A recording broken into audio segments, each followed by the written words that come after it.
Scoliosis దీంట్లో చాలా sub divisions ఉంటాయండి. స్కోలియోసిస్ అంటే ఇప్పుడు ఎట్లా అయితే దగ్గుకు కారణాలు ఏంటి అని అడిగినప్పుడు ఎన్నో వ్యాధులు చెప్తాం, అదేవిధంగా ఎన్నో కారణాలు చెప్తాం. అదేవిధంగా దీనికి కూడా చాలా కారణాలు ఉంటాయి.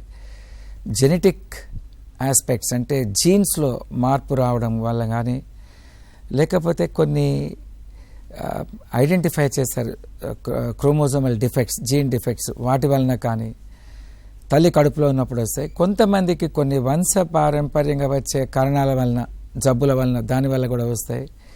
ఫర్ ఎగ్జాంపుల్ మీరు పోలియో గురించి అందరు వినే ఉంటారు.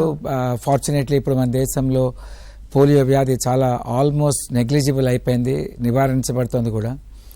ఈ పోలియో వలన కూడా చాలా ఈ మజిల్స్, కండరాలు వీక్ అయి స్పైన్వి, మనుషులు నడుములో వంకర్లు వస్తాయి ఇలాగా. సో న్యూరోమస్క్యులర్ కండిషన్స్ అంటాం వీటిని. అదేవిధంగా నరాల్లో ఏమైనా ఎఫెక్ట్ అయితే దానివల్ల కూడా వస్తాయి. ఒక్కొక్కసారి చిన్న పిల్లల్లో కొన్ని ట్యూమర్స్ కానీ, క్యాన్సర్స్ కానీ ఉంటాయి, చిన్న పిల్లల్లో వచ్చే వ్యాధులు.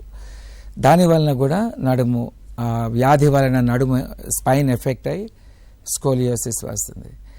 కొన్నిట్లో కొన్ని హార్మోన్స్ ఉంటాయి మన బ్రెయిన్లో, వాటి ఎఫెక్ట్స్ వలన కూడా, ఆ హార్మోన్స్ సరిగా లేకపోతే దాని వలన కూడా మనిషికి నడుములో వంకర్లు వచ్చే ప్రమాదాలు ఉంటుంది.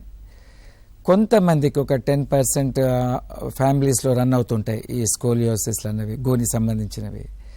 Infections, childhood infections. మన దేశంలో టీబీ ర్యాంపెంట్గా ఉన్నది. ఈ దేశంలో ప్రజలందరూ రోడ్లపైన బాగా ఉమ్ముతూ ఉంటారు, అది మన దేశంలో చూస్తుంటాం మనం. ఈ ఉమ్మడం వలన టీబీ జబ్బు పాకి చిన్న పిల్లలకు కానీ, పెద్దవాళ్ళకి కానీ, యంగ్స్టర్స్ కానీ, ఎవరికైనా కానీ ఈ ఇన్ఫెక్షన్స్ వచ్చి స్పైన్ డ్యామేజ్ అయ్యి కైఫోసిస్, ఇట్లా ముందుకు వంగిపోవడం కానీ, లేకపోతే స్కోలియోసిస్, ఇటువంటి వంకర్లు, నడుము వంకర్లు, గూనులు రావడం జరుగుతుంది.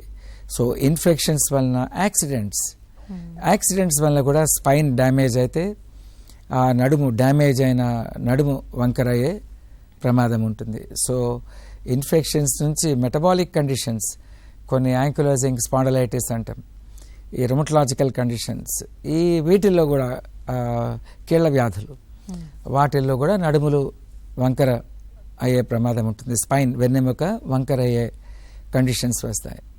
ఇట్లా చాలా కారణాలు ఉంటాయి ఇవన్నీ రావడానికి. కానీ చాలా మందిలో కారణం తెలియదు. ఇడియోపతిక్ వెరైటీస్ అంటాం, ఇది ఎందువల్ల వస్తుందో తెలియదు. చాలా రీసెర్చ్ జరుగుతుంది దీని గురించి.